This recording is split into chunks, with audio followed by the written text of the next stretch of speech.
Welcome to Live, Let Thrive, a podcast about the Airbnb life, the share economy, and everything in between. Here are your hosts, Myka and Steve. Hello. And we are back. We're back. Live, let, and and thrive it. thriving. This is episode 23. This is episode 23. We went from one of the greatest running backs to the greatest basketball player, Michael Jordan, episode 23. So it's going to be the greatest episode coming right at you. Exactly. We're really hyping it up, and it's going to fall flat in its face. I can feel it, man. Just boom. Just like, what the hell was that? Like episode 21. We never apologized for episode 21. Oh yeah.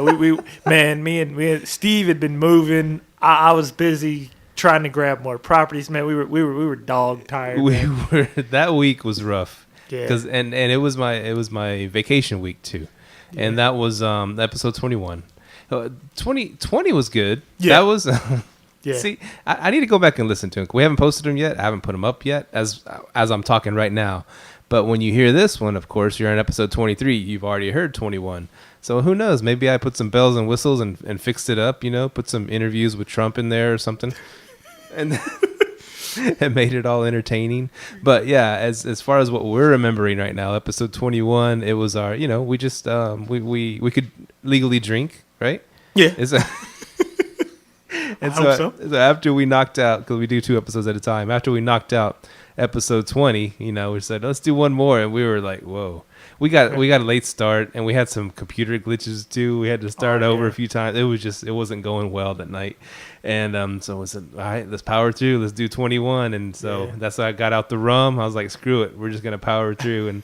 And we had our 21-year-old drink from 22-year-old rum. It was awesome. And I think Myka laid back in the cut on that one a bit, and he let me go off on tantrums and stuff, on drunken tantrums, and it wasn't pretty. So I hope y'all enjoyed it. Yeah, we're back. We got some. We're back in action. I'll say that. We got really exciting news. Steve's got units. I got units. We're straight. Oh, this is a big show. Yeah, it is. Matter of fact, Steve, let's let you get on your soapbox and go. Soapbox. See, last time you said that, I literally got on a soapbox and just went off. I went torched. What's it called? Scorched earth on this place. I was a West Coast wildfire. Hope they're doing okay out there. So yeah, we'll start with the good news. I got my Airbnb up in Hurst because we moved into the cheering. I'll cheer for myself. There we go. And so the Hurst house, I'm calling it the Art House Hurst. And I don't know anybody knows what a Hurst is, but that's where we used to live in Hurst, Texas. And now we live back in Arlington again, right up from the stadiums. This is going to be a nice Airbnb one day, and so I told you my ideas, and of course I bounced off ideas from you and Mahogany, and y'all gave me tips and pointers. But at the end of the day, I was like, I'm gonna take it in a direction I want to take it, and I love art, I love music, and I wanted to incorporate that somehow in the Airbnb. So I just and I was thinking, what am I gonna do? What kind of paintings? Does that mean I have to make a whole bunch of paintings and this and that? And I was like, you know what? I'm gonna go a creative yet thrifty route, and I was gonna put canvases all over the walls and let people paint on or draw on canvases and stuff with Sharpies, and I was like, those canvases are expensive.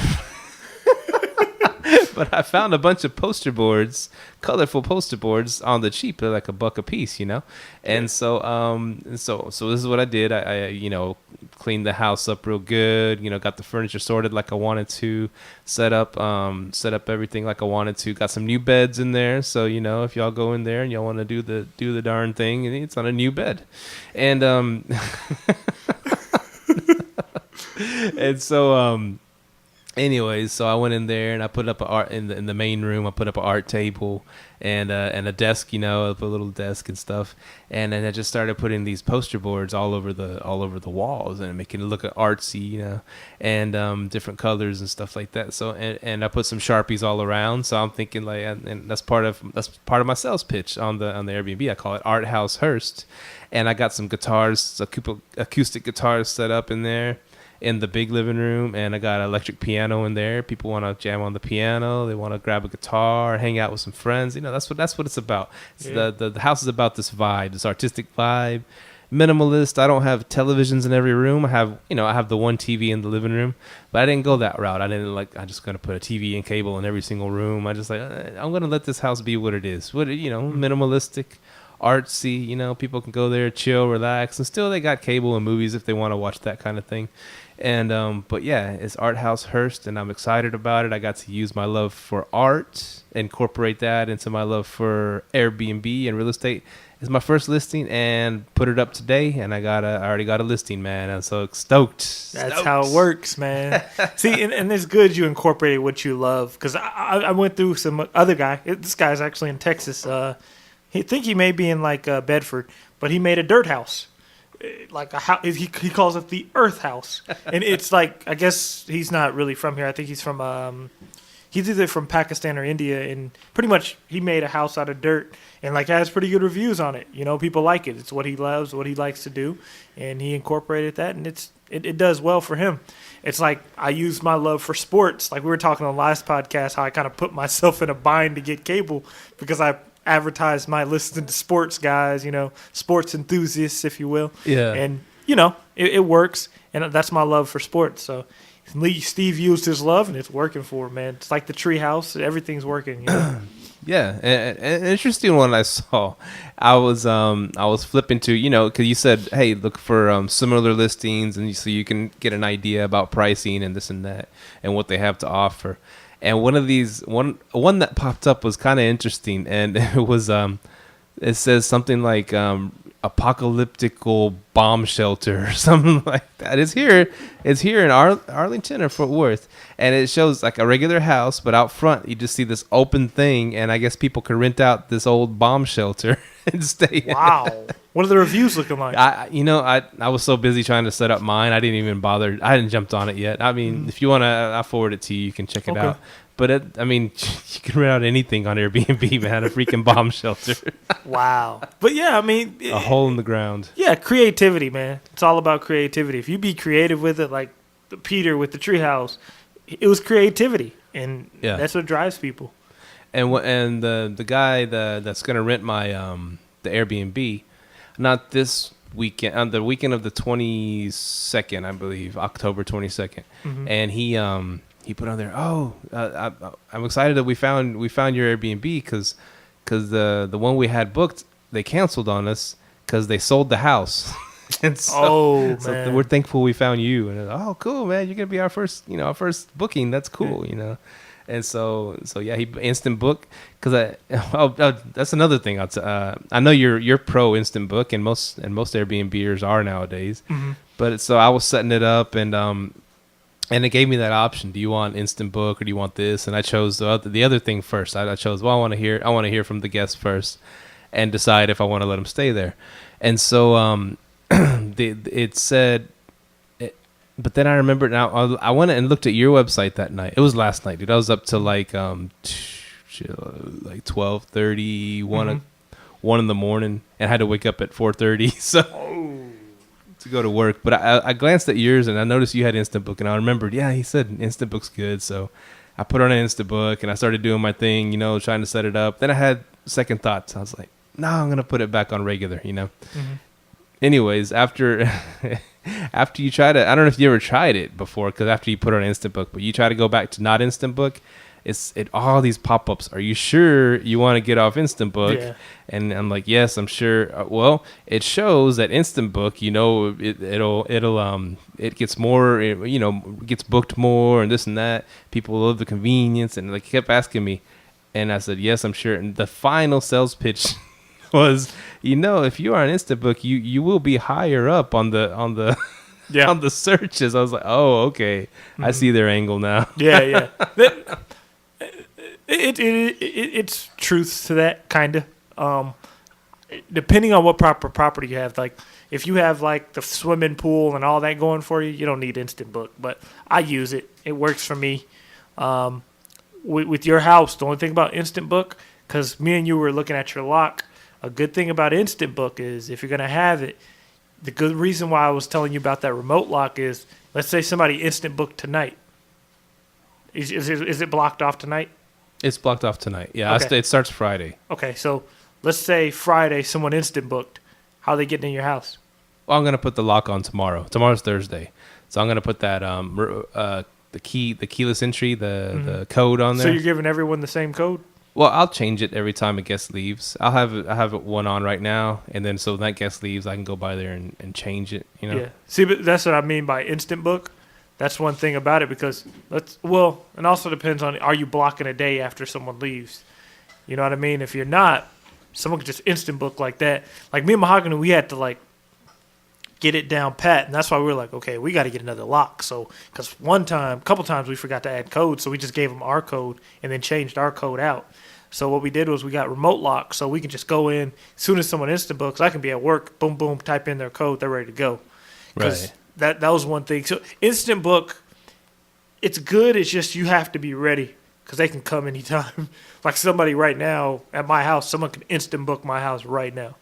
But like my wife's home right now, I could just log into my phone, set a code. They're ready. Yeah, you have yours all the way till they can book all the way to like 2 a.m. or something. What? Yeah, they can book whatever. That's crazy. Yeah, I remember James was talking about that. He said he was like asleep when the guy came over. That has happened to me. I was asleep, but it was like in the middle afternoon. She booked at like 2, and she came at 4. Me and Mahogany were taking a nap, and we woke up to the text message. She's like, "Hey, I came to your house and no one answered." So I was like, "Oh man, my bad," So yeah, Instant Book is good though. I mean, I'm not sure about that search ranking thing. I've noticed anything. It threatened me, man. Airbnb threatened me. You won't be up at the top. Yeah, you have to answer in 24 hours without Instant Book. I know the whole little trick. Right. Yeah. So yeah, that was cool, man. Because I only had it up, for like one day, and then someone booked it already. And you're like, yeah, they're gonna come flooding in, man. I was like, man, I just never thought.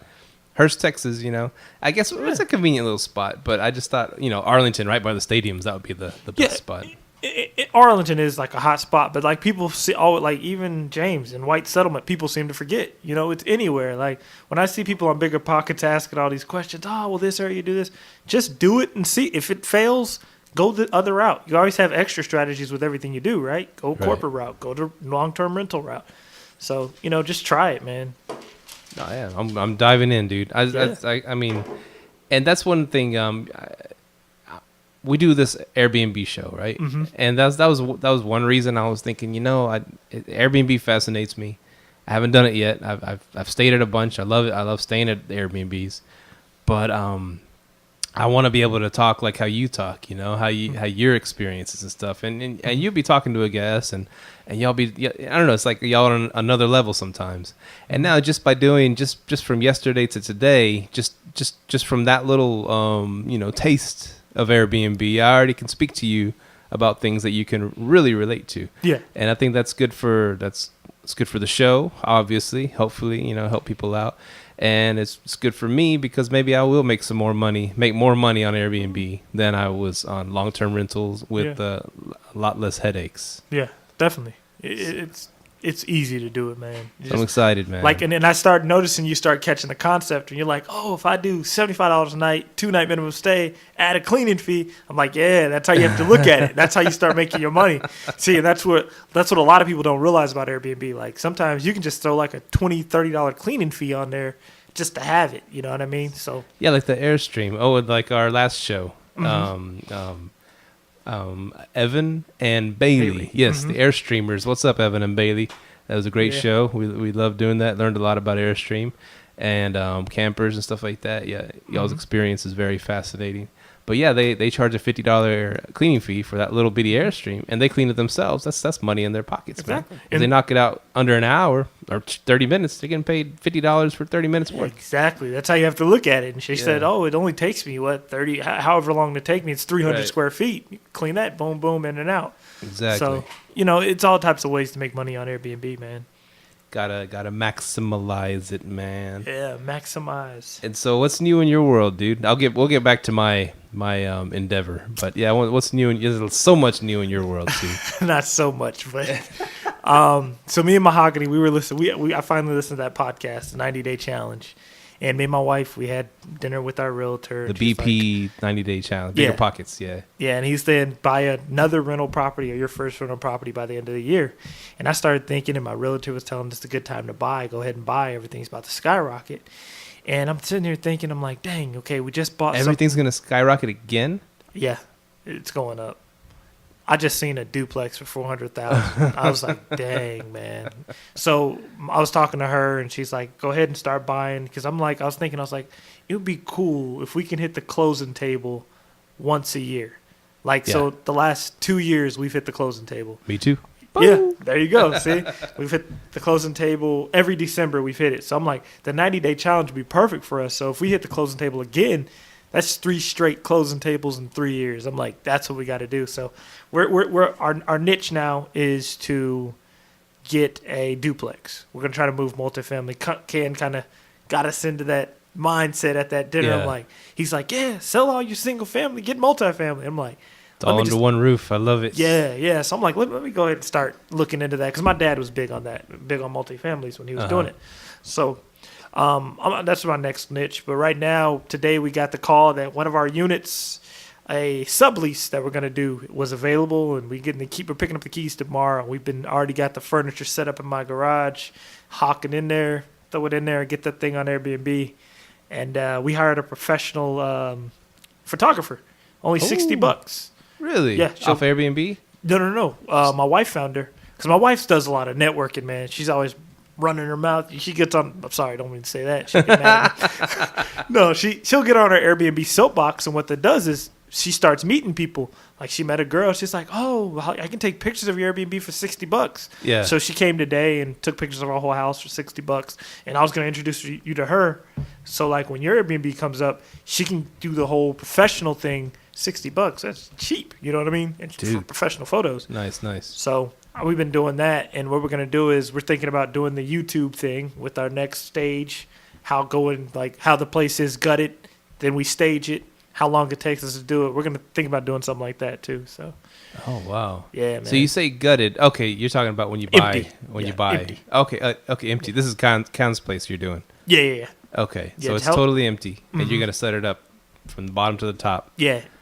all the furniture. Yeah. I'm not going to do it. Mahogany's pretty much going to show you how she does it.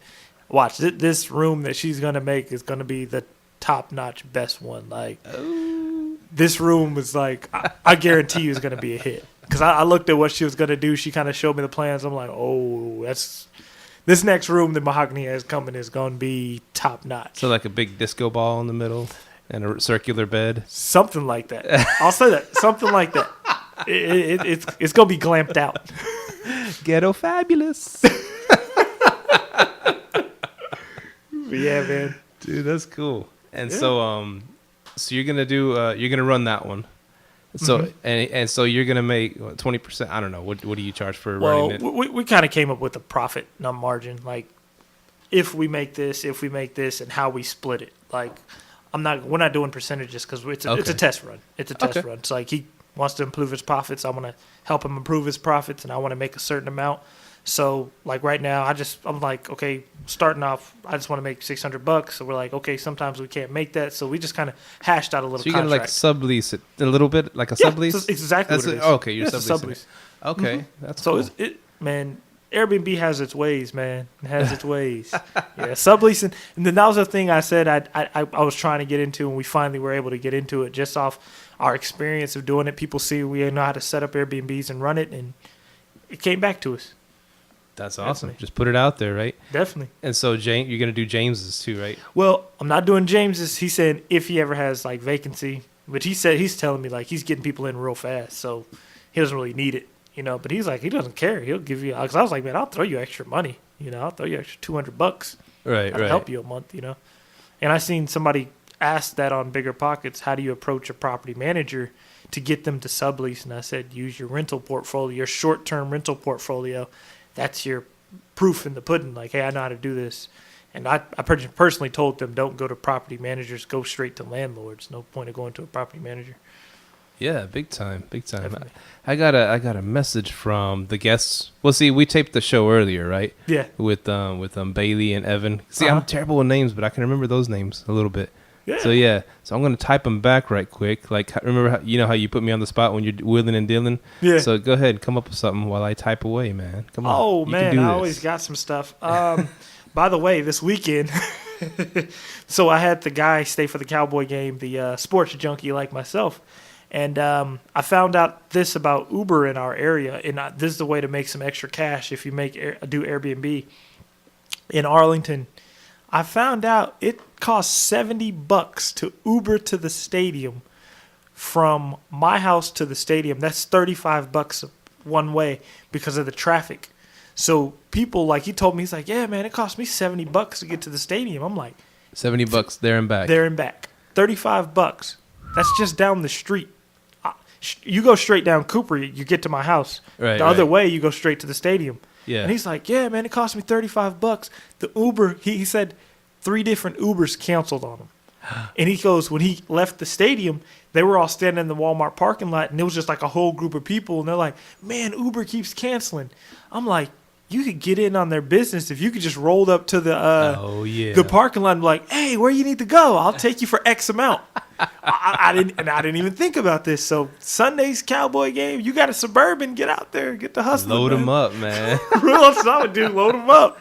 And you keep all, and see the Ubers, yeah, the what's it call it? The company keeps a chunk of your profits. So I can see them not wanting to like do a little trip, whatever, and not making too much money, or the 35 ain't enough. They want more money than that, whatever. Yeah.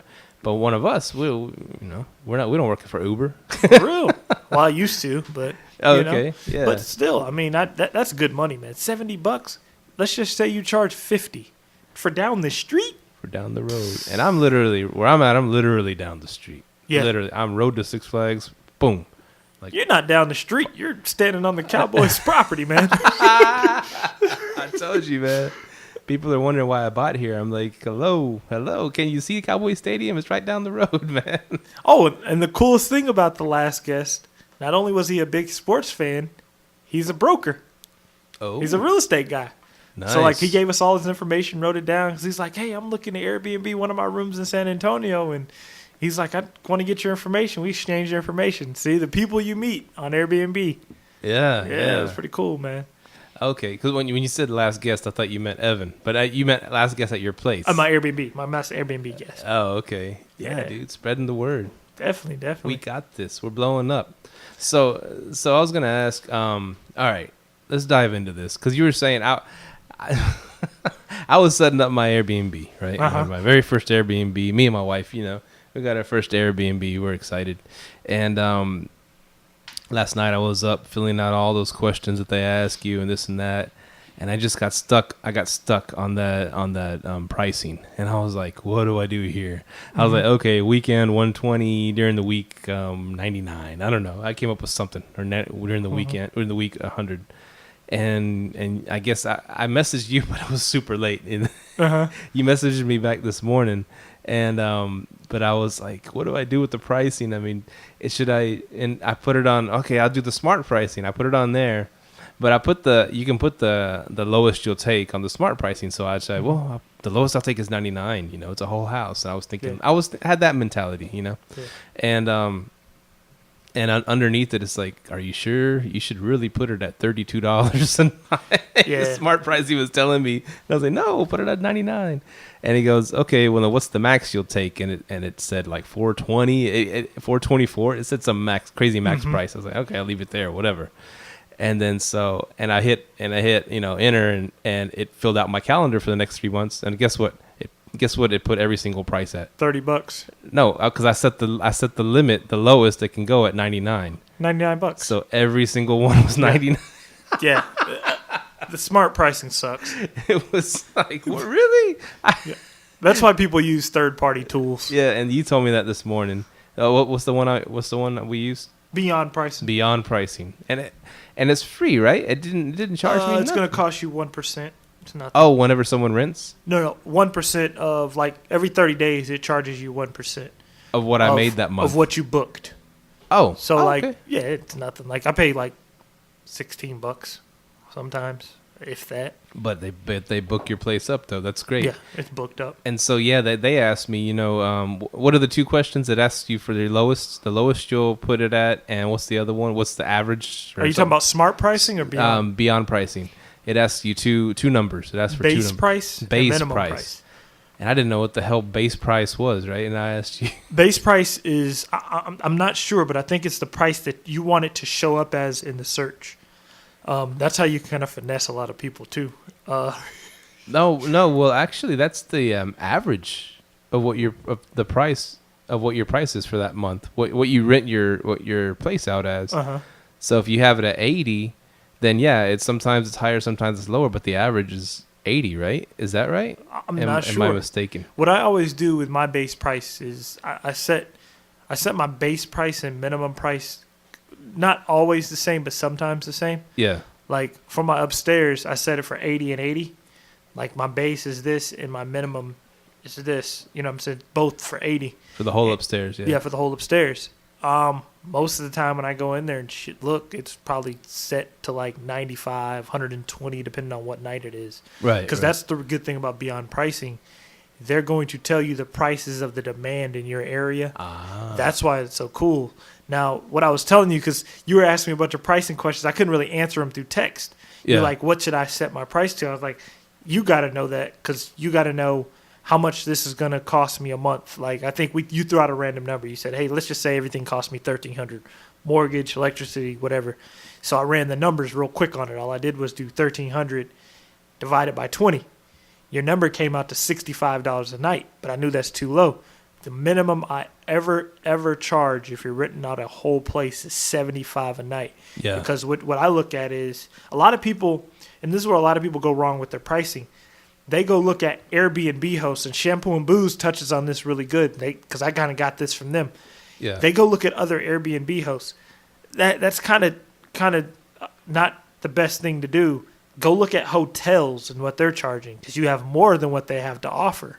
Oh, so, nice. Because you want the whole goal of Airbnb right now is to pull people away from the hotels and pull them to Airbnb. Right now, they're still in the hotel market, so pull them away from that. So that's what you got to do. And I ran your number. Your number was minimum of 75. That's to make a profit. But how I run my numbers is my whole goal whenever I buy a property. If I do anytime I buy a property, I want to look at it from a corporate or Airbnb's perspective.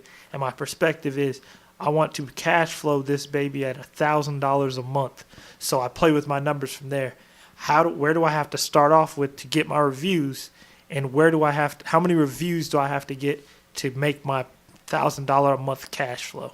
So then I start playing with the numbers from there. So what I'm going to be doing, every time I get 10 reviews, I raise the price. 10 reviews, raise the price. And I keep doing that. So like right now, at my house, the room that doesn't even look the best is the highest price. People pay for it because it has the reviews. Yeah. So like once my room, Suite M, which is the one everybody loves because it has the huge bed in it, that's the room everyone loves. Once that hits 10, raise the price. And I'll eventually get to my sweet spot where everything in my house is giving me a profit. So I no longer have my house is just bringing me money all the way around. Yeah. So that's genius, man. Yeah. That's awesome. And so yeah, I started doing that. I started today, all day today I was playing, well, let me move it $5 up, let me move it $5 down this way, and of course the cool thing about you hit done on that pricing thing, what's it called again? Beyond pricing. Beyond pricing. And then it fills in the next 3 months and it's like you could look at all the prices and you're like, okay, that seems pretty good. they priced it really high on this weekend. I bet there's a Cowboys game or something. I'm thinking that's what the houses in the area raise their prices. I bet there's a Cowboys game or some event or something like that. Exactly. And for Thanksgiving, it had raised it to like $190, dude. Oh yeah. See, and that's the thing. Like some stuff, like it'll be a random weekend, $120 a night. You're like, what's going on? Something you probably don't know about. That's the good thing about Beyond Pricing. At first, I had my little gripe with it, but once I figured out, because what I was trying to tell you, but I was really busy, I was getting a bunch of texts.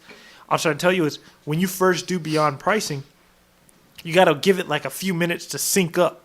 So after it syncs up, it's going to grab all your data and it might up the prices for you. Like, what's your health score right now?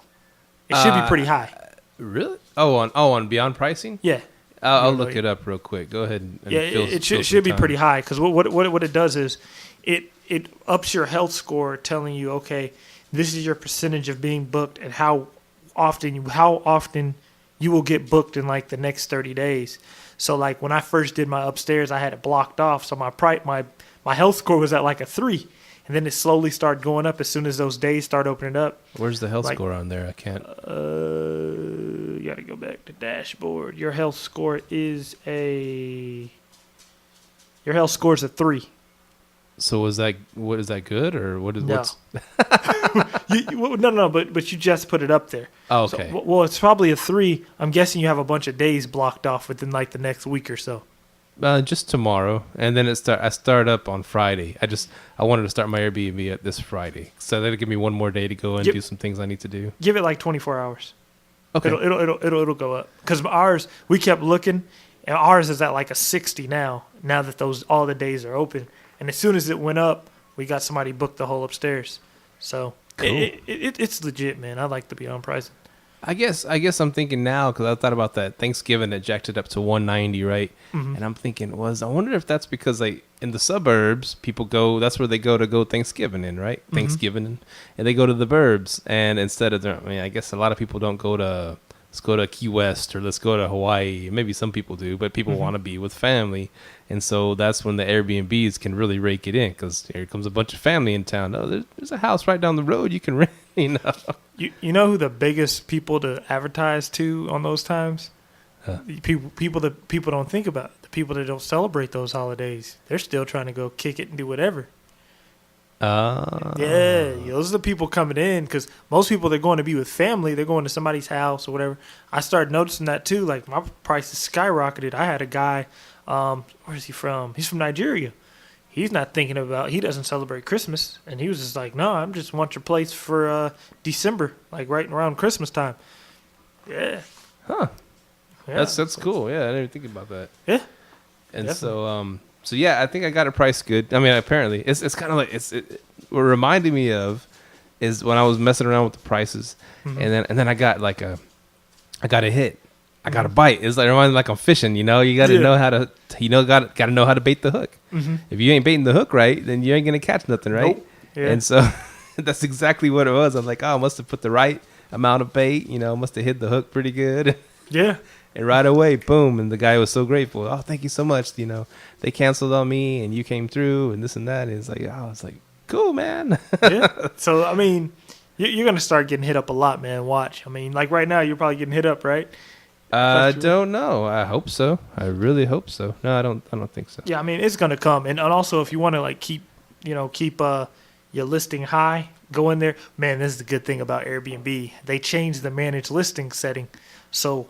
Like with me, I have a lot of units, so it was kind of hard for me to keep clicking on them. Now they put them all on one page, all my listings on one page, and they'll tell me, hey, when was the last time this was modified, and I can go in and update it right then and there. I did it today, and I got a booking within an hour of me changing it. So with one of my timeshares in Marble Falls, so it works, man. That's cool, man. I got to stay at that Marble Falls one. It looks pretty cool, man. It's actually my highest rated one. Really? I've had the most stays at that one. I don't know what people love it out there. When there's a down week, let me know. We can rent it at cost from you. From anywhere between now and December. Yeah, in between now and December, I'll take off the profit on my end and let you have it. Sweet. We're going to Marble Falls, y'all. Yeah. Me and Mahogany are still trying to make it out there. And what I was listening to another cast the other day, and this was unrelated but related Okay. in a way, and it got me thinking. And it was before it was during I was trying to pimp out the house, make it look nice, you know. And this lady came on to the best real estate podcast ever, you know. That's the one I listened to. One that one is pretty good, you know.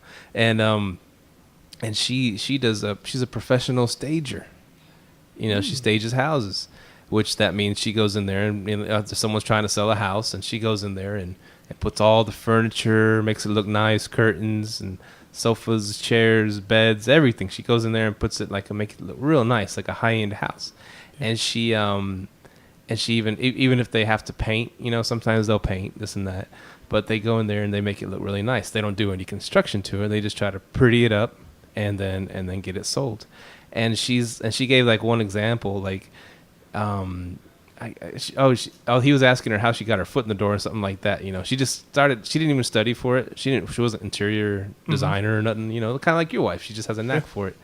And she said, he said, it must have been hard to get your foot in the door because a lot of guys are like, you know, I don't need a stager, and I'll pay you $10 if you want to do it or something stupid, right? And she's like, yeah, it was kind of rough at first, but I had to get my portfolio up. And there was this one guy that had his house on the market for like a year. Nobody wanted it, and she knew it was like a friend. He goes, you know, let me go in there and do my thing. You know, this is how much it's gonna cost. Put some IKEA, put some curtains and stuff like this.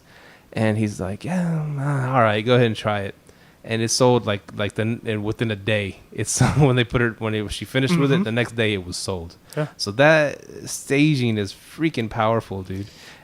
It's powerful. And that's where I was going with not only staging with the camera, like the photography. With the camera, yeah. That's where I was going with that. You know, like if you can get someone to take some good, pristine pictures up in there, man, that sets it off. Like that's where we're like, okay, we're gonna go ahead and do the high def photos.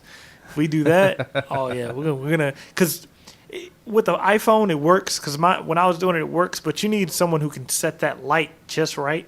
Yeah, I seen a few of them where the light was set just right. I'm like, oh yeah, they know not photographer. Yeah, that helps, man. Staging, like I think stagers they could really catch big business if they were to get with Airbnb hosts. Like Mahogany, that's what she's doing. I'm like, yeah, you could get into that staging business, and that's what she's moving to. So, right. By the way, we're going to the real estate expo next weekend. Okay, and we're all getting ready to jump out there, live, let thrive, hand out those cards and our business. So yeah, man, sweet. You get you a T-shirt? Yeah, we should. Well, we're going to be in kind of business attire. So, okay. Yeah, we're gonna do the professional thing. You put it over your business attire. But I got a bunch of cards I'm about to be handing out. So at least bring the Beats by Dre. You know, just walk around with those. Hey, what's up? You know, I'm a radio celebrity.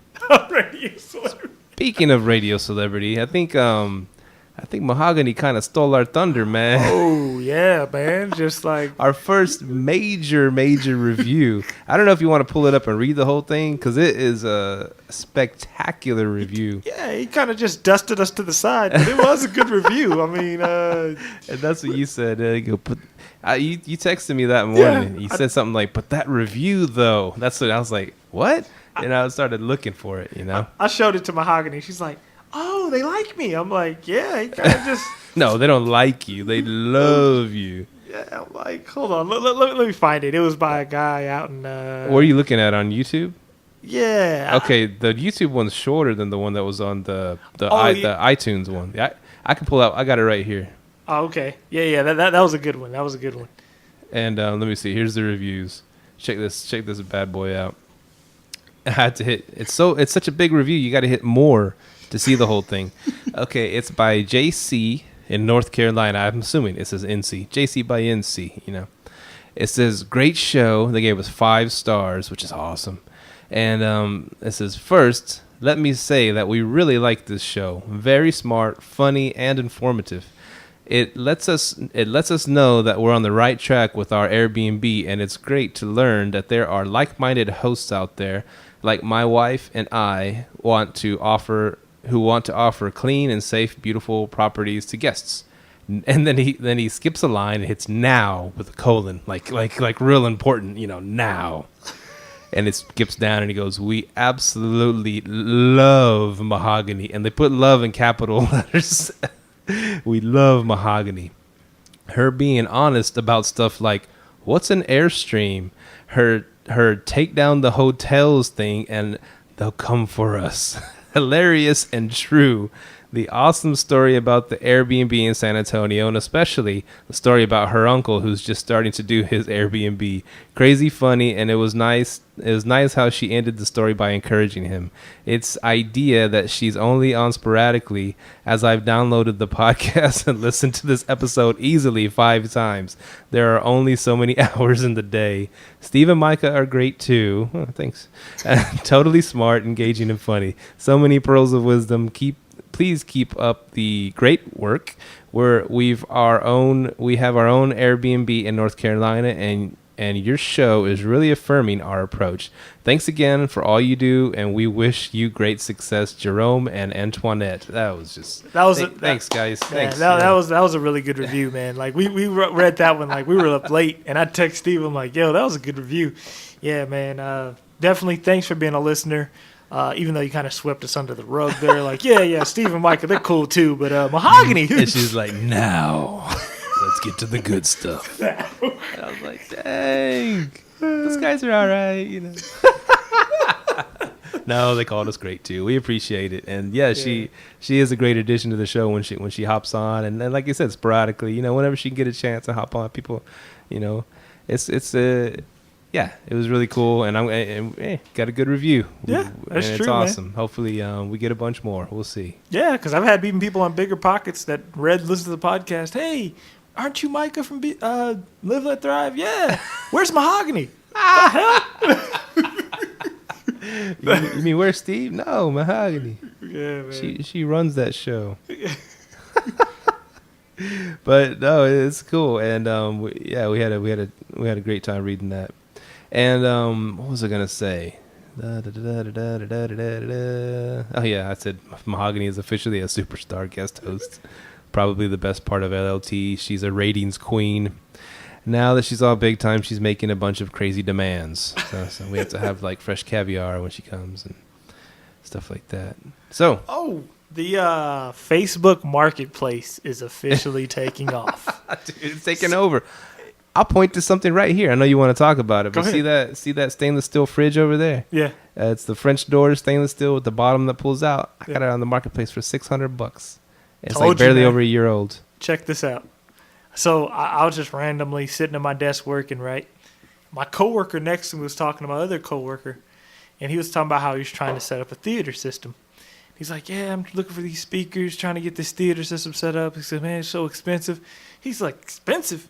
Just get it off Facebook Marketplace. And I looked over at him like, you use that? He's like, yeah. He goes, man, I just bought 4 brand new tires in store that's $900. I bought them all for $300. Got out of there. And then like he told me, well, now what he does on Facebook Marketplace is pretty cool. He drives up to IKEA and he like takes pictures of stuff and sits in there for a few hours. He goes and he prices all the stuff out. And what he does is he finds out what he can make a profit off of, takes it, puts it in his garage, and posts it on Facebook Marketplace and sells it. He says he makes about a couple grand a week doing that. A week? Yes. A couple grand a week. So he buys it brand new from IKEA. Yeah. And sells it for more on the market. I was like, wow. God. Wow. I'm like, dang. That's next level stuff, man. People are really starting to get into it. Like especially if you're in a big metro area, marketplaces, it's the place, man. It's the place to be. That's awesome, dude. Yeah. Now, I'll tell you this one story from the marketplace. You know, we're talking about we should do Marketplace Corner every day. Marketplace Corner. Yeah. You know? And so I told my buddy Muhammad at work too. He's from India, and I told him, dude, I went to where did the Cowboys used to practice at? Valley Ranch. Uh-huh. I went to the Valley Ranch area the other day because I saw some sofas on the marketplace, on Facebook Marketplace. Mm-hmm. And, you know, of course, he's like, well, he's old, you know, he didn't know about it too much. I told him what it was, kind of like Craigslist, whatever. And he said, oh, okay. And I said, I went to Valley Ranch area to these apartment complex, right? And it was all Indian people, all Indian, you know. He's like, oh, yeah, a lot of Indians live over there. A lot of them are engineers, and a lot of them do computer programming, and that's a big hotbed of Indian people over there. I was like, oh, okay, cool, yeah. So I went over there to check out these sofas, right? And they looked good in the pictures, whatever. And he was selling it for like $80, and it's like, oh, okay, cool. So I went over there, and so I meet the guy, and he's like, okay, it's up here on the second floor. Walk up there, and it's already getting that smell going on of the curriness coming out. Yep. And he laughed when I told him the story, so I think our guests will laugh. Yeah, I hope so. Hope I don't offend anybody. Anyways, whatever. We're all minorities here, and so he opens this door and just, whoof, that curry smell just hit me, dude, like a brick. Yeah. And I was just like, whoa, okay. I walk in there and I see the sofas, and luckily they were pretty kind of ugly and older, and I was like, they weren't what we were looking for, to Airbnb or for our personal. And I was like, yeah, I don't think what's cool about us guys, we always play the wife card, right? We get so much stuff with the wife card. I don't think my wife's going to like these. And we're scot-free, right? Yeah. Because every dude that hears it, yeah, I got a wife too. I know what you Exactly. So he's and luckily, I said, yeah, they're not going to work out. Okay, sorry. He shook my hand, and I took off. And I was like, man, even if those were the most beautifulest, like $2,000, $5,000 sofas that I've ever seen in my life, and they were in that apartment, I couldn't buy them, dude. And he wanted to sell them to me for $100. I wouldn't have bought them. I couldn't, because my whole house would smell like that, and I'm not used to that smell. Yeah. And it's just like different cultures. Like you might go to a Mexican person's house, and they might cook, soups and menudos, and you're like, whoa, what's that smell? Just you're not used to it. And Asian people's house, smells a certain way. Mm-hmm. But like, man, that curry is strong. Oh, that's strong, bro. Man. It's strong. I had someone from India cook that in my house. Yeah, It's very strong. They were guests and they cooked it. It's very strong. It's very strong, and I was like, man, my whole house would smell like that. And no offense, I mean, I was like, but I was thinking, man, he kind of limits himself to who he can sell that sofa to. It'd probably have to be to another Indian person that's used to that smell, right? I was just thinking. Was it leather? No, it wasn't cloth. Leather. Cloth, yeah. Oh yeah, leather. You might stick. Yeah, you can get leather. Get it out of leather. Yeah, it sticks on cloth, man. No. Cigarettes. That's a different story. You can't get that stuff out of anything. It's hard. It's hard. That's why I was telling you. Be careful with allowing smoking. Yeah, but I did like what you did. What you told me to do. Said, you can go out to the back and smoke. It's cool. Yeah. And someone asked me that was gonna stay there, that was looking to stay at my Airbnb, if it was cool, because I put no dogs, and they said, well, is it cool if we have service dogs, if we can bring the service dogs? And I'm thinking, I was like, well, yeah, that's fine, but is that like is that a law actually? You can't like let, I don't know, is that a law? You have to let them bring a service dog. From what I've heard, it is. Right. I heard. Wow, it's crazy you just said that, because I just seen somebody on Airbnb say that. He said that he told them no, and they said they were going to call the county on them and something like. Dang. I was like, dang, hold on. So I don't know how that plays, because if you say no pets, right? And I think Airbnb has something written in there that said if service dogs, they can come in, but it's your property though. And people are putting service dogs on every kind of dog nowadays too, right? Yeah. I've even seen some pit bull service dogs. They're throwing it. They're throwing. You go online. I can do right now. I put my Chihuahua as a service dog. Yeah, you can register. Or what is it called? What are they called? Compassion animals, or I don't know what it is. But like that's the kind of a weird thing, because like, man, you can get away with a lot of stuff by saying it's a service dog, right? Yeah. And I was thinking, well, I can't say no, because I don't know how you gauge that, man. If it's your place and you say no dogs, because I have people doing that all the time, but I haven't had anyone say it was a service dog. I've had a bunch of people say, hey, do you allow pets, such and such, and I'm like, I can't do it, especially at the timeshare. Like, I don't do pets. I think they do allow service dogs at the timeshare, which is cool, but I don't know how to gauge that one. So someone with a service dog staying at your place? No, that's the one that she went ahead and went with something else. She wanted something close to downtown Dallas, which I think she's going to the Texas OU game. That's what it is. Because she asked me how far it was from downtown Dallas, and I said it's about 26 miles from downtown Dallas, from Hurst. But I told her about that train that's close from my house, and I said, you can just hop on the train, you can get there, pretty quickly, and it's cheap. And after a while, she said, I think we're going with something closer to downtown Dallas. Yeah, so. I sold mine off by saying I gave them directional shortcut to get there. They're like, oh, okay, thanks. And they booked it. Oh, nice, Yeah, I was nice. like, hey, just take Interstate 20, avoid downtown, go up there. And then I showed them the route, how to get there. And they were so like, the game. Okay. Yeah. How to get to the game. Because I kind of already knew I was kind of far out for that. Yeah. So I kind of had to sweeten it up a little bit so it doesn't seem as far. Right. Yeah. It's pretty far out. Finesse the mileage. I mean, I didn't finesse it. I told them the truth. I just kind of told them how I get there. you know? Right. So That's cool, and I'm learn. I'll learn. I learned the Yeah. tricks of the trade. You know, Yeah, I tried to you'll tell her. learn. I was like, "There's a train. You can get to either one." Dallas. That's what's cool about the Hurst house. The train right behind Exactly. it. We don't have public transit in Texas. Hardly. You know, very little. I just happen to be lucky enough to live right by a public transit spot. You know, yeah. get you downtown Fort Worth. See, 30 minutes. I was. That's what I said before I came in here. I was driving for B&B, which is driving for bed and breakfast, looking around.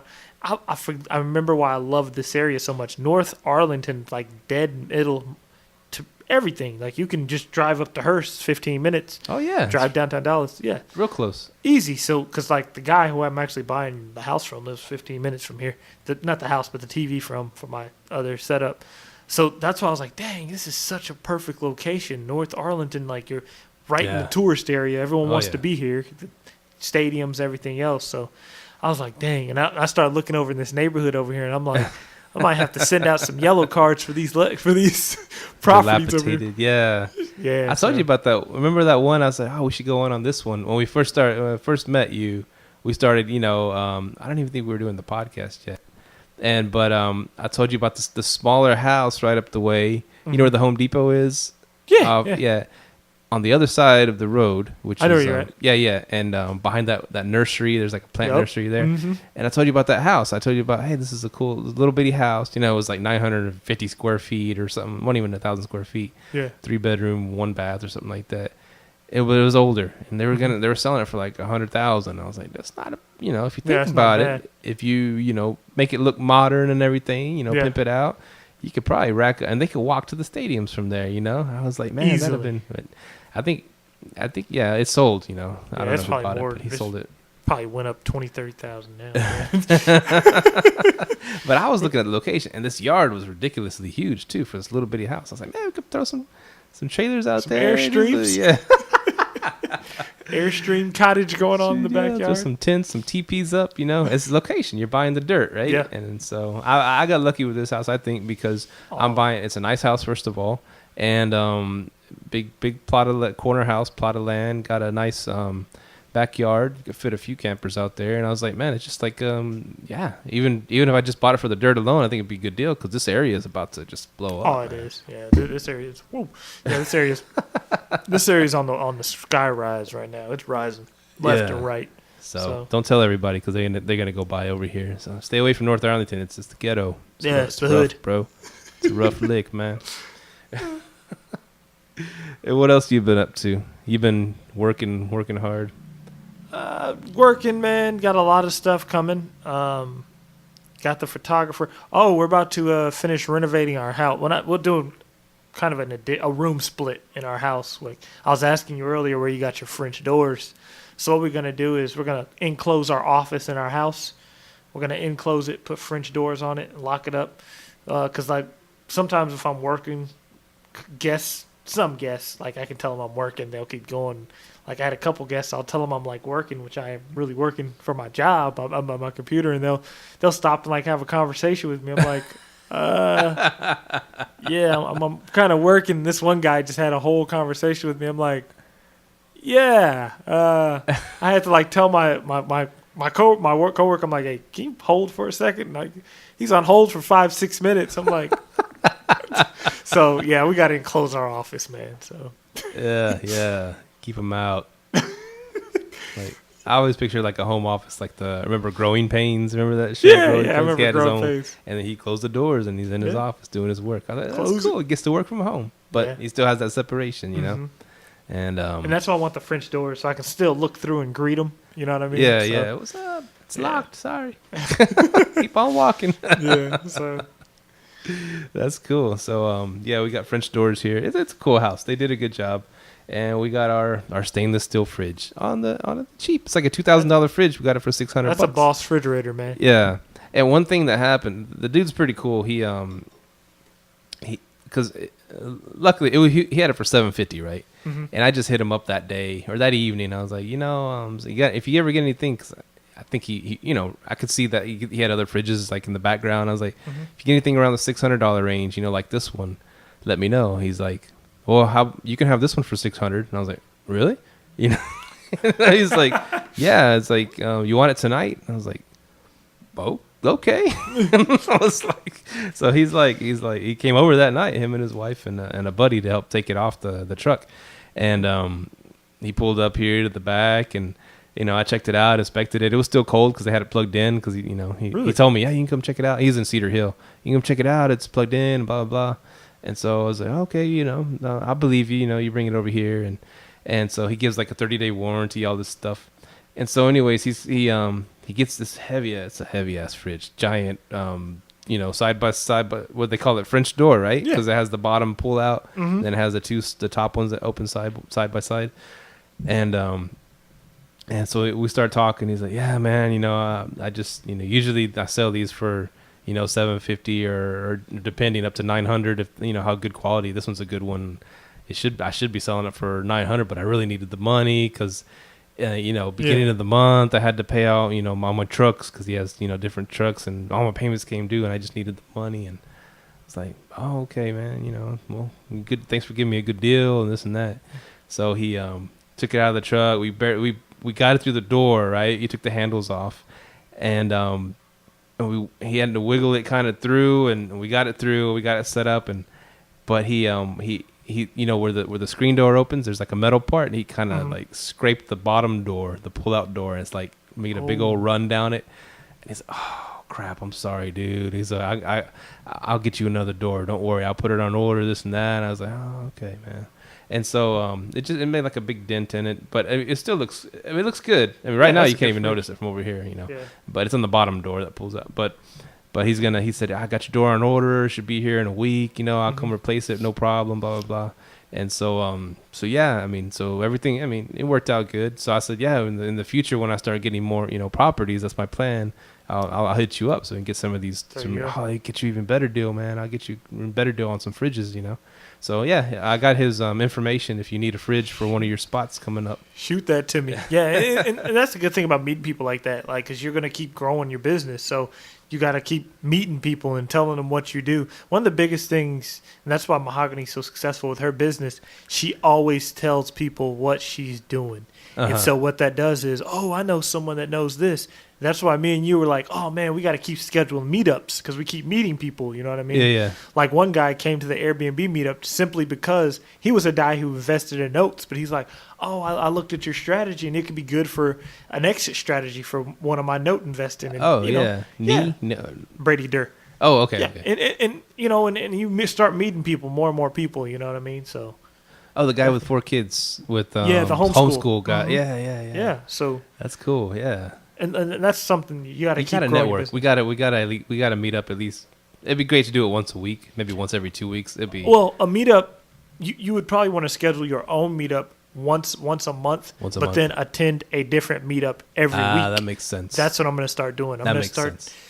Hopefully, beginning of next month, I'm going to start going to one a month, and then passing out business cards, meeting people, telling them what I do, and just expand. You know what I mean? Right. Yeah, you got to get out there, and Definitely. You never know who you're going to meet. Exactly. I met you on a BP meetup. Well, kind of. Straight up. It was through BP, but at a investment club meetup. Yeah, investment club. I mean, look what happened. Boom, and got a podcast. Yeah, we're taking over the podcasting universe. Yes, we are. We're gunning for you, bigger pockets. Speaking of Airbnb pricing, man, they got a new feature called the new early bird pricing and last minute pricing. So I guess the early bird pricing is you can give them a discount for booking and you know what I think this is to do? I think this is the kind of can compete. Well, I'm not saying directly could compete, but it will help them to compete with VRBO in the fact that, of course, they're already competitors, but in the fact that VRBO users usually book like a month or two in advance. Yeah. I think this is a good way to help with that. Like, hey, if you go ahead and book now, I'll give you 5% for booking a month early. 5% off. You know what I mean? Yeah. So I was like, oh, that's a good idea. So I seen they got the early bird pricing, and the other one is called the last minute pricing. Like if you book tonight, it's last minute, 5% off, whatever. Yeah. That's cool. So on that note, I see, I kind of piggyback off you again because you said you do flexible cancellations on yours. On which, no, I do moderate. One of them said flexible. And Which one? one? Of them, I don't remember. The one with the tapestries of the forest. I believe it said flexible on there because I hearted that one. I need to change that one. Okay, so you're moderate then. I do moderate, and I do strict on the timeshares. Yep. Starting off, I did flexible, but then once I started getting more people in, I started getting more people in, getting my reviews up. Yeah. So I can't do flexible if you're holding up my dates and then you cancel. I could have had somebody else in there that time. You see what I'm saying? See what I mean? Oh, so you've had cancellations before that screwed you up. Yeah, but a lot of them I get rebooked, but still you're holding up my dates. Let's say you book for 2 days, but it's somebody who really wanted to stay a week. Yeah. But you can't, you know what I mean? You're holding me up. So I do moderate. Yeah, you got moderate. You got moderate on there. So that means how does that work, the moderate? Moderate, I think it gives you... Oh, it says it right here if you click on it. There you go. Yeah, full refund of accommodation cancellation must be made 5 days prior. Yeah. And what if it's less than that? 50% if it's less than 5 days? Yeah. Oh, so you still make some money. Yeah. And maybe it gets it rented out again. That's good. Exactly. I'm going to change mine to moderate too. Well, Yeah. Can I do that now that I've got a booking? I guess you could change your name. Well, you can change it, but his will be for flexible. Flexible. Yeah, and that's what's cool about about Airbnb is because I know that they charging 3%, whatever, but they're doing all this stuff for us. You know how if you had your own website, you could you can't screen anybody really, right? I mean, I guess if you get to know them from Airbnb and then they get them to start using your website, that's another thing. I think that's where Al Williamson comes in. He's big on that. Like, hey, cut out the middleman at all costs. You know what I mean? So, yeah. And that's what there's this one real estate rental success. You listen to that one too? She had this guy on there, so smart, and he knew all the sites and how they worked and stuff like that. And he would just and he speaks at all these real estate vacation rental places and stuff like that. What are they called? The meetings and I don't know. Yeah, the big like what you're going to, like real estate expo meetings. Expo, like he speaks at all those. And his is more, of course, the vacation rentals. And so he boom, there goes your phone again. all good for the OtterBox. And so he was talking about how VRBO does their thing and I guess HomeAway. I guess are they together now? Yeah, the same thing together. And he talks about Airbnb. And what I guess he's been in the vacation rental field for a long time, and he says how Airbnb does things isn't really optimal to the vacation rental spots, or it's not helpful to people who are property managers because they can't do a lot of things with it, because the cloaking and all this stuff. He goes, but you got to use them all. He's talking about using like 15 different ones in order to rent your spot. And he's saying because that way you can leverage something about leveraging power. You're like, well, okay, if they start treating you bad, you just start using these other ones or whatever. You leverage your power by using all like 15 different websites. He started naming all these ones, and so, but he said, but the optimal thing is to make you a strong website of your own where you can check them in, you can accept payments and this and that, because a lot of people are even normal people are getting more tech savvy. So they can see your listing, see how you titled your listing on these sites, and they go straight for the source. And I've done that too. I go to try to find them online somewhere with that same title or with that same kind of concept, and you can find them and go straight directly through their website. You get a cheaper deal. And that was pretty smart, man. I was like, man, I'm gonna have to get me a website, eventually. That's how that timeshare thing's working for me. Yeah. Because the timeshare, if they go straight to the desk, oh yeah, $300 a night. I can charge you $150 a night. So I'm getting in on their business. You know what I mean? So I know what you mean by going straight to the source, because I had a girl the other day said the same thing. She's like, wow, your prices are way cheaper than what they charge at the front desk. So, boom, I can make my money off that. So, yeah, it's definitely ways, you know. Yeah, you got to go to the source, man. And what else did you want to talk about on this show? We're really digging in today. Oh, I seen you said you didn't. You finally got a lawn mowing service. Because I was looking, I'm like, you haven't done that yet? Man, you still mow lawns, man? Man, I was mowing my own damn my own lawn. Yeah, and I do a crappy job. That's why I stopped mowing mine, man. I got a guy, man. He'll line up everything in my yard. And it looks so good when they hedge and they trim. And it looks like so professional. And I have my stuff hanging over the curb and crap. And I don't bag. I'm like, I don't got time to be bagging stuff, man. Yeah. And I just got grass all over and it stays like that. And even when it rains, it gets everywhere. And I just been doing that for years. I'm like, I'm not gonna pay for a damn service. But it was that week. And I was off, I was on vacation that whole week while I was setting up my place and moving into this place. Mm-hmm. And I was just like, I was worn out, dude. And it was a hot ass day. Our summer lasted all the way till now, and it's going to go through this weekend, probably going to last through November. Who knows? But anyways, I was beat down. And there was a dude that he mows the neighbor in front of me's yard. Uh-huh. And this Mexican dude, and the one and beside me, and I saw him out there, and he actually parked right in front of my yard, and I was out there moving stuff in and out, doing whatever. And I was like, hey, man, how much, you mind asking, how much do you charge, to mow the yard? And he's like, front and back. And I was like, yeah, front and back. He's like, $35. And I was like, really? What's his name? I was like, Rodrigo or something like that. Wow, my guy charges $35. $35 front and back. Yep. And I have a big backyard. You've seen my and I was like, well, yeah, that sounds good, man. And I went out and I was still moving. And he's like, okay, after I finish hers, I'll mow your yard. And he didn't even ask for the money up front or nothing. He was just gonna start. And I was like, oh, dang, okay. And so I went inside. I went out back to do some stuff out back, and I was like, man, I just need the grass wasn't high out back. It was just in the front. And I was getting a gnarly.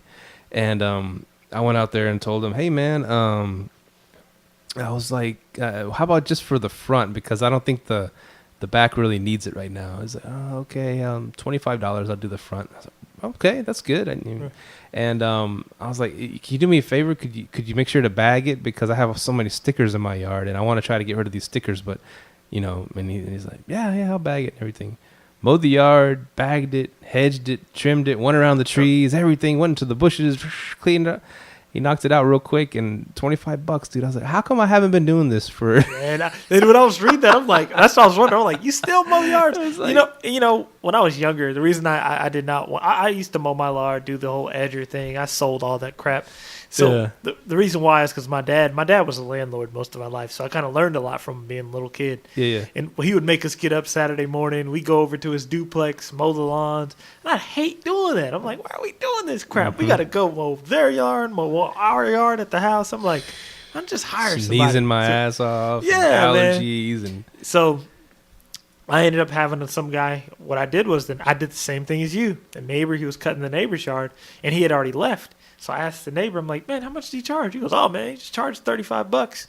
He started doing my yard. And the cool thing about it is he's just like you. He didn't ask for the money up front. What he does is he has a day of the week where he comes to our neighborhood, mows everyone's grass, $35. Now think about this. If you mow 10 yards, $35 in one neighborhood, it's $350 a day. The same street. You don't have to go nowhere. Exactly. Same street. You don't have to go nowhere. And like he runs pretty much our whole block. That's sweet. Yeah, so I mean, it's people out here that'll do it, man, for the low. So yeah, I definitely quit mowing lawns, man. It makes sense. And I was thinking, I did it out of like just being exhausted. I mean, I could have, I guess, ran a lawnmower, whatever, but I was beat down. It was hot as hell. And I was like, and I did that. I was like, man, I should have done this a long time ago. Yeah. And I was thinking, of course, now I have a house here I have two houses in Arlington, one in Hurst.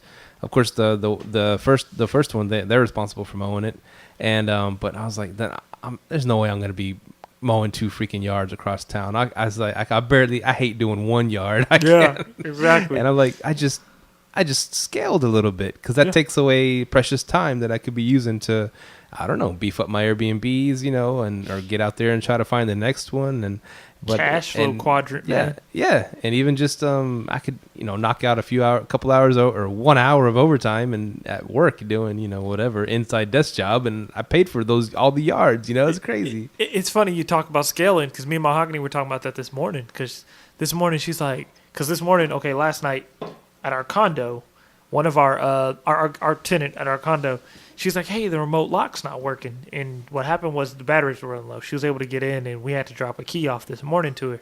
So Mahogany was dropping off keys, picking up laundry from over there, doing all types of stuff. And she texts me. She's like, yo, this is exactly what my grandma's going through with her business.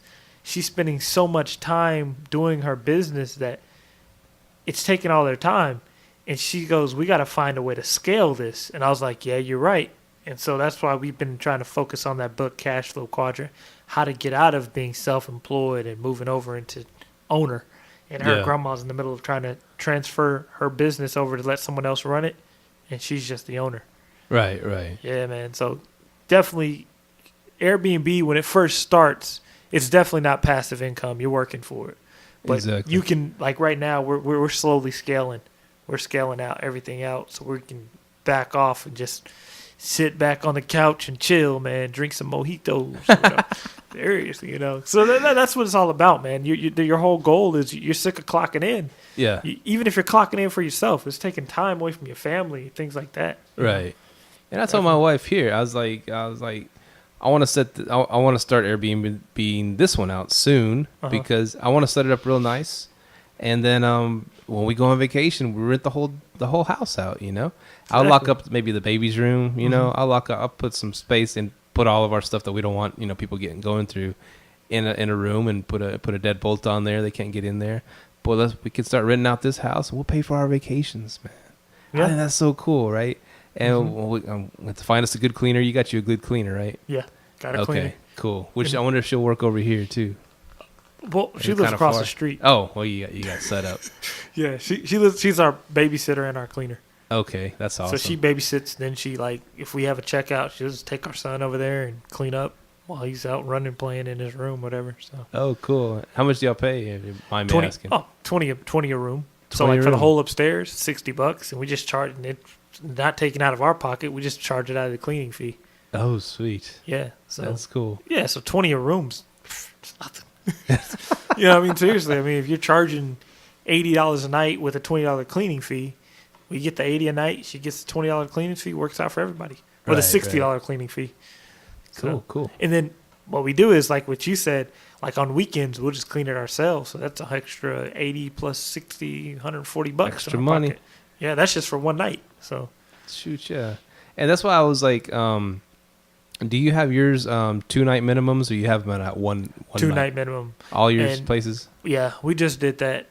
No, my timeshares, you can do one a night because profit's worth it. So, but my rooms, we were doing one a night, and Mahogany's like, this really ain't worth it with the cleaning. So we could do it now, though. We could do 1-night minimum stay now, and it wouldn't really affect us because we have a cleaner coming in. We charge the cleaning fee, but it's just like, nah. It messes up the whole weekend if they just grab like a Sunday or a Saturday, Yeah, that's so true. They don't do 2 days or 3 well, days. No. Remember, you can always do a 2-night minimum stay on weekends. Oh, you can just set it up for that. Yeah, okay. I always do that. But during the week, you can put it at 1. I don't anymore. Okay. I put it at 2-night minimum, so it's always a 2-night. Because see, the thing with mine, let's say during the week, it's about $75, whatever, to rent out the whole house, and the cleaning fee is $50, so it might make sense, like during the week, to go ahead and let them do 1 night because I'll still get that $50. You know what I'm saying? You getting blown up over there again? Yeah, Airbnb guest, man, asking about the Wi-Fi, and I clearly do not have Wi-Fi posted on my listing.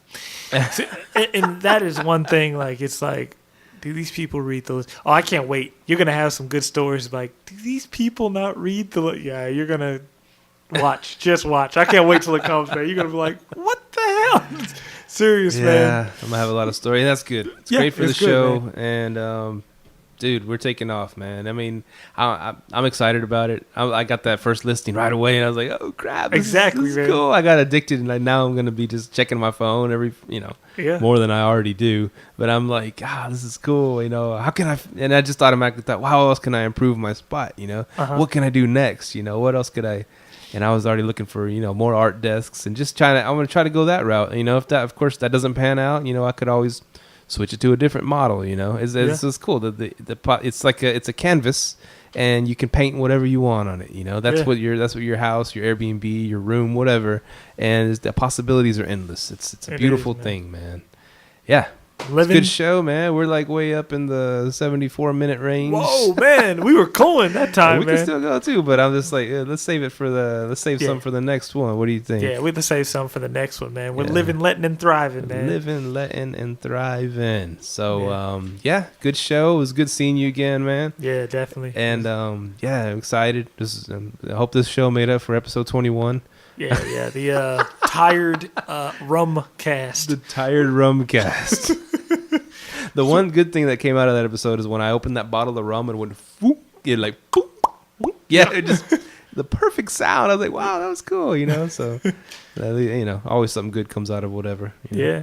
But by the way, man, hit us up, liveletthrive.com, 469-300-9100, and we keep forgetting to ask guests to do this. Get on iTunes and rate us. Shout out to the who was it? JC and NC, Jerome and Antoinette. Thanks for listening. Everyone else, please get out there and rate us, man. Leave us 5 stars.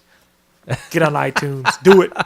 That's how we got to get our rep up. Yeah, we're doing this for free and no advertising, and hopefully y'all have some good information and a good laugh on the way to work and back from work, and you get inspired and do something. Rent a room out. Why not? What's it gonna hurt? And remember, also on our website, if you want to be a guest, if you just want to have a little guest talk on here, we have a place on our website where you can sign up to be a guest. So check us out, man. Really? You just had that? I didn't. You didn't know that? I didn't know that. Yeah. Oh man, Steve, come on. And look up Art House Hurst. It's right there on the website. Check the website. Check out how I artsified my place. Yeah, check out our rentals. On the left side, you'll see mine. Right side, you'll see Steve's. And we're rolling, man. Living, letting, and thrive. Yes, sir. Some fist love over here. Boom. Blow it up. All right. Well, we'll see y'all next week on Live, Let, Thrive. Peace out. Peace. Thank you for tuning in to this week's episode of Live, Let, Thrive. Be sure to tune in next week for all the latest in the world of Airbnb and all that entails. Bye-bye.